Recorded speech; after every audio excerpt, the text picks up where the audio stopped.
Hello dear students. NMR spectroscopy की आज की इस क्लास में हम केमिकल शिफ्ट के बारे में स्टडी करेंगे। केमिकल शिफ्ट जिसे रासायनिक स्थिति नाम भी हिंदी में बोला जाता है। केमिकल शिफ्ट वास्तव में होती क्या है और इसका हम निरूपण कैसे करते हैं।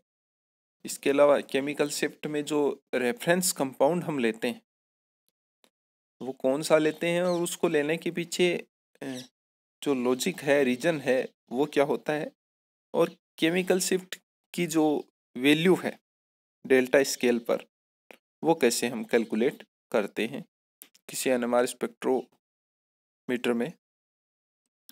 तो देखिए, हम एक H1 एनएमआर स्पेक्ट्रम की बात करते हैं। तो एनएमआर स्पेक्ट्रम जो है वो वास्तव में क्या है, इंटेंसिटी जो है उसका केमिकल शिफ्ट के साथ में जो प्लॉट है, जो ग्राफ या निरूपण है, वो एनएमआर स्पेक्ट्रम होता है। तो N NMR spectrum plots the intensity of a signal against its chemical shift measures in parts per million. PPM में जो केमिकल शिफ्ट मेजर की जाती है उसका और जो स्पेक्ट्रम में जो इंटेंसिटी है सिग्नल की, उनके बीच में जो ग्राफ प्लॉट किया जाता है वो स्पेक्ट्रम कहलाता है। The common scale of chemical shift is called the delta scale. ध्यान रखना है कि यहाँ जो कॉमन स्केल होती है वो डेल्टा स्केल होती है। इसके अलावा हम टो स्केल का भी यूज करते हैं, लेकिन 99% हम डेल्टा स्केल ही यूज करते हैं। The proton NMR spectrum of tertiary butyl methyl ether. हमारे पास में एक कंपाउंड है tertiary butyl methyl ether, MEOC, MEOL thrice, जिसमें हम इसकी स्टडी करेंगे तो काफ़ी कुछ इम्पोर्टेंट चीज़ हम नोटिस करेंगे। देखिए, आप यहाँ ये स्पेक्ट्रा देख रहे हैं, इसमें जो डेल्टा स्केल है उसमें 0 पर टेट्रामेथिल सिलेन हम रेफरेंस कंपाउंड ले रहे हैं। इसके अलावा 0 से हम 1 2 3 4 5 6 की साइड बढ़ते हैं तो हम नोट करते हैं कि जो 0 के पास की जो स्केल है वो अपफील्ड कहलाती है और आगे जो है वो डाउनफील्ड कहलाती है। तो यहाँ हमारे पास में दो पीक और हैं, एक 1.2 के आसपास है और एक 3.2 के आसपास है। 1.2 के आसपास जो पीक है वो अपफील्ड की पीक होगी और 3 पॉइंट के आसपास जो पीक है वो इन दोनों के केस में डाउनफील्ड होगी, अदरवाइज तो ये भी अपफील्ड ही मान सकते हैं। तो यहाँ आप देख रहे हो कि जो प्रथम पीक है जो 1.2 के आसपास है, इसकी इंटेंसिटी ज्यादा है। इसका क्या रीजन है? इसका रीजन ये है कि ये तीन जो एक जैसे मेथिल समूह हैं उनकी वजह से है, यानी टोटल ये 9 प्रोटॉन की वजह से है, जबकि 3.2 वाली जो पीक है वो 3 प्रोटॉन्स की वजह से। इसके बारे में हम डिटेल स्टडी आगे करेंगे कि जो प्रोटॉन्स हैं उनके बीच में और इंटेंसिटी के बीच में क्या रिलेशन रहता है। देखिए, आगे हम इस स्पेक्ट्रा की कुछ जनरल डिस्कशन करते हैं। NMR absorptions generally appear as sharp signal. यहाँ पर हमने देखा कि एनएमआर जो अब्जॉर्प्शन है वो एक शार्प सिग्नल के रूप में हमें अपीयर हो रहा है। The H1 NMR spectrum of tertiary butyl methyl ether consists of two signals: a tall peak at 1.2 ppm due to CS3 whole thrice C group and a smaller peak at 3.2 ppm due to CS3 O group। तो यहाँ हमने बात की कि हमारे पास एक लंबी peak है जो 1.2 पर है और एक छोटी पीक है जो 3.2 पर। तो जो बड़ी पीक है वो Me3 की वजह से है और जो छोटी पीक है वो MEO ग्रुप की वजह से। अब देखिए, increasing chemical shift is plotted from right to left.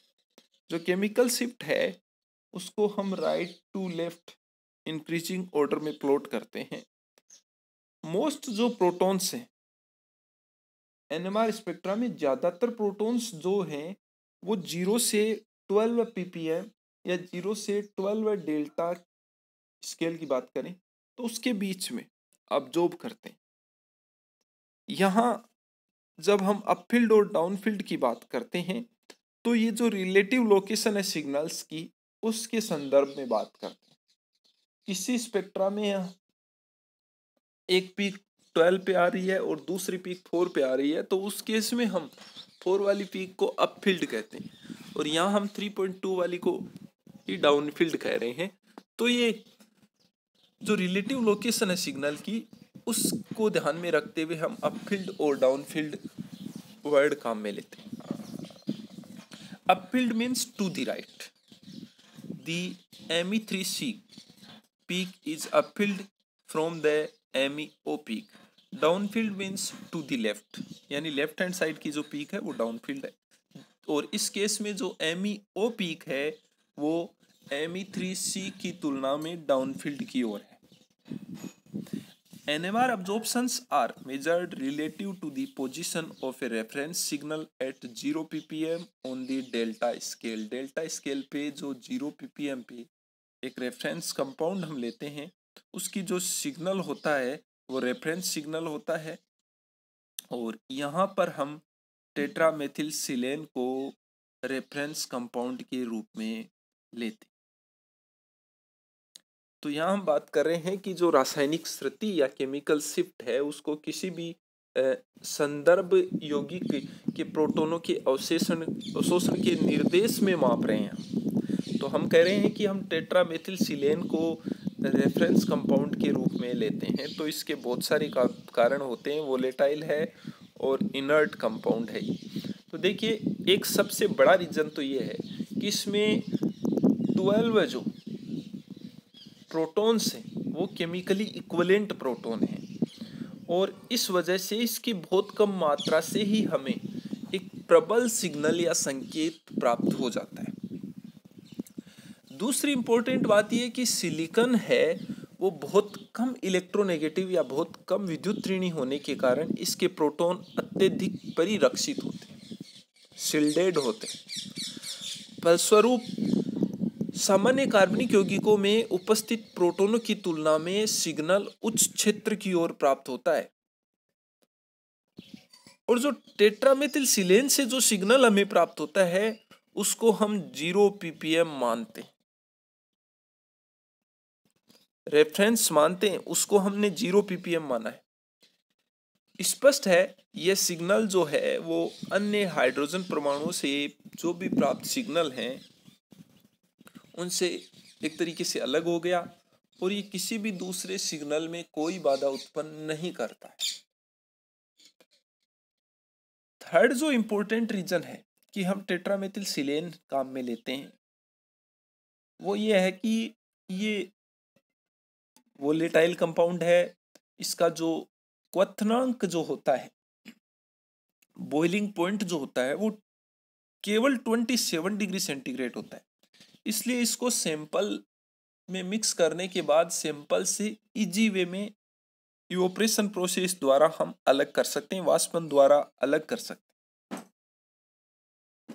और फोर्थ जो रीजन है वो इसका ये है कि ये इनर्ट है, अपेक्षाकृत अक्रिय है, इसलिए ये कार्बनिक यौगिक जो हैं, ऑर्गेनिक जो हमारे कंपाउंड हैं जिनका हमें सिग्नल लेना है उनके साथ किसी भी प्रकार की कोई रिएक्शन नहीं करता।